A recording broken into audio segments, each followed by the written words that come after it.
Woo. All right. Hanging in there. This is question number 5. I'm just kind of running all these videos back to back to back to back to back. So I'm a little worn down right now. I would suggest taking your time going through this practice test, maybe not doing it all in one sitting.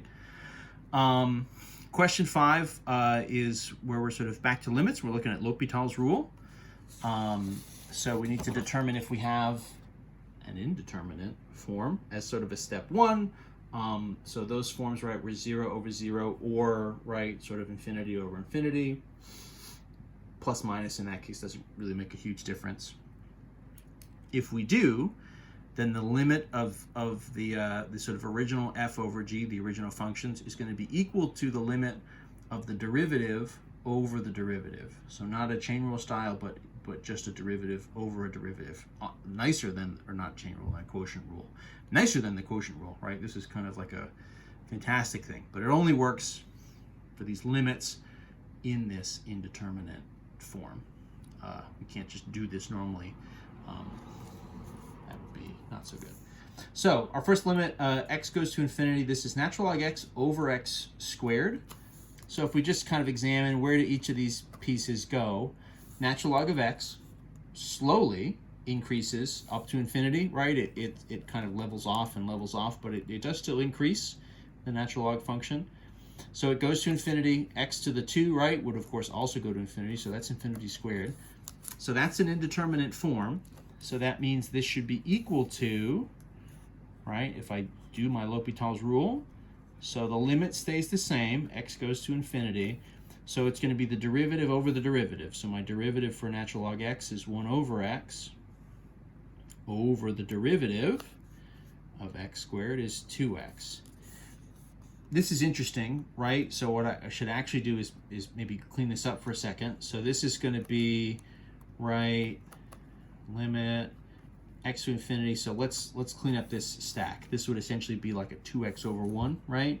So this is kind of 1 over x times the reciprocal, 1 over 2x. So this is kind of the limit as x goes to infinity of 1 over 2x squared.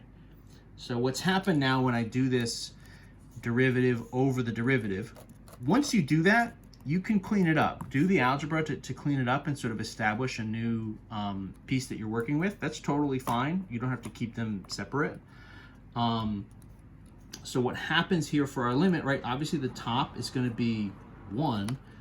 2x squared as x goes to infinity is going to also go to infinity. It's going to get very, very big. What happens if you have, right, 1 over something that's extremely large? Well, that just means the whole thing goes to 0, right? And so in theory, what this is kind of saying to us, you know, as x goes further and further out to the right, you know, a natural log compared to an x squared, they both get big, but, you know, kind of what's happening here is the x squared gets bigger faster and essentially kind of swamps and overtakes the natural log. That kind of makes intuitive sense to me, right? We've sort of said that natural log is you know, an increasing function, but it increases kind of slowly, honestly. So certainly an exponential, I mean, you know, a function with a power is going to grow faster than that. 5b. So this is going to be the limit as x approaches 3 of x minus 3 over x squared minus 9. Nothing super surprising here, right? So as we sort of sub in, right? Technically we're not subbing it in, but we're kind of looking for that first, right? So as x goes to 3, that's 3 minus 3 up top, which is just 0. And then 3 squared minus 9, which is 9 minus 9, is also 0. So that's going to be an indeterminate form, right? 0 over 0 by itself. Doesn't tell us anything. But that's fine. That's actually kind of what we want because it means we can use the rule. So this limit should be the same thing as the limit where x goes to 3 of the derivative, right? So the derivative of the top would just be 1, right? 1x minus 3, the derivative there is 1, over the derivative of the bottom, which is 2 times x minus 0.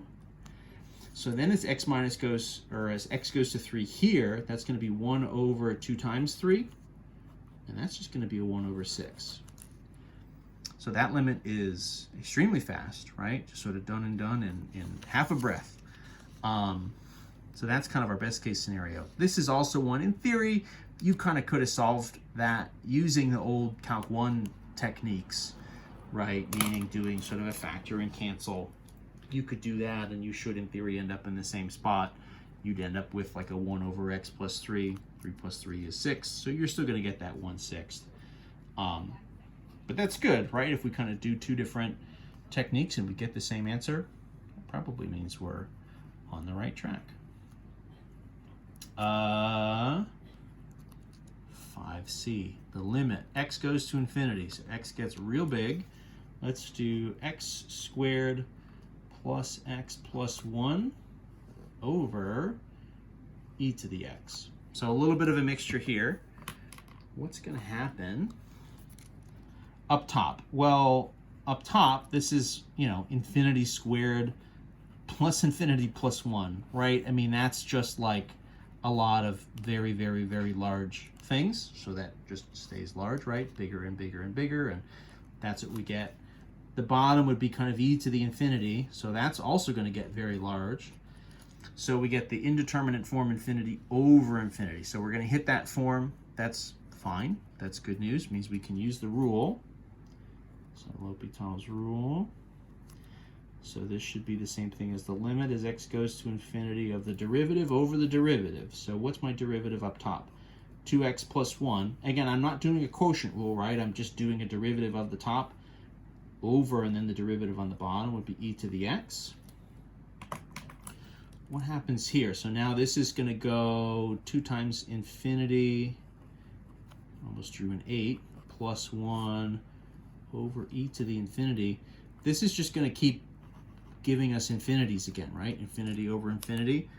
But that's okay. We just get the indeterminate form again. What we're just going to do is run it back, and we'll do a second round of L'Hopital's rule. So that means x goes to infinity. So now I'm going to do the derivative again. So the derivative of the top now is just 2. E to the x, right? Keeps giving us e to the x as its derivative, because it is its own derivative. So now this is going to go to 2 over e to the infinity. So essentially what happened is, after a couple rounds of this, couple rounds of derivatives, on top I kind of run out of variables, right? The x's just sort of count down and they're gone. The e to the x is in it for the long haul. E to the x just stays stands strong, and it's just in it to win it.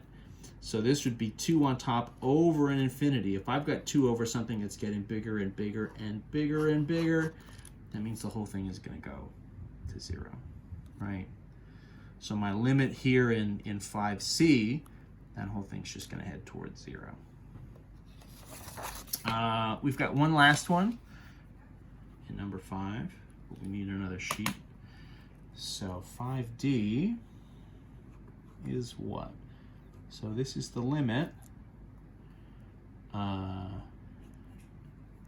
X goes to 0. This is going to be x over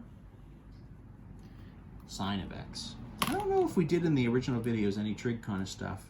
Trig stuff works, is fine. We got lots of options here, so we're not trying to sort of avoid or necessarily hit anything in particular. What happens here as x goes to 0? Well, up top, the x goes to 0. The bottom would be sine of 0, but that's also just 0, right? So that's going to get me my 0 over 0 form, my indeterminate form. But that's good news. That means I can use my rule, L'Hopital's rule. So this is going to be equal to the limit as x goes to 0 of the derivative of the top. Well, okay, the derivative of the top is 1 over the derivative of the bottom. The derivative of the bottom is cosine of x. So what happens now as x goes to 0? So that's going to be 1 over, so we're going to head towards cosine of 0. But now sine at 0 is 0. Cosine at 0 is 1, is positive 1. So this would be 1 over 1. And then my limit is going to be 1. So that's kind of interesting. What are the implications of that? I mean, I guess what it means is, right, so x over sine of x, both the top and the bottom go to 0. But, if we end up with a limit that's 1, right, if we're heading towards 1, essentially what that means is that they're heading towards zero, essentially at the same rate, right? You're kind of getting similar values over similar values. You're getting, roughly a half over a half and sort of a third over a third and a quarter over a quarter or something, right? Obviously getting, much, much, much closer than that, right? These limits are kind of infinitely close to zero. And so you're just getting values in such a way that they're, essentially canceling each other out. They're kind of moving at the same rate. And so my limit here is 1. That's what we've got. So that's question number 5. I'll see you in the next video for the solutions for number 6.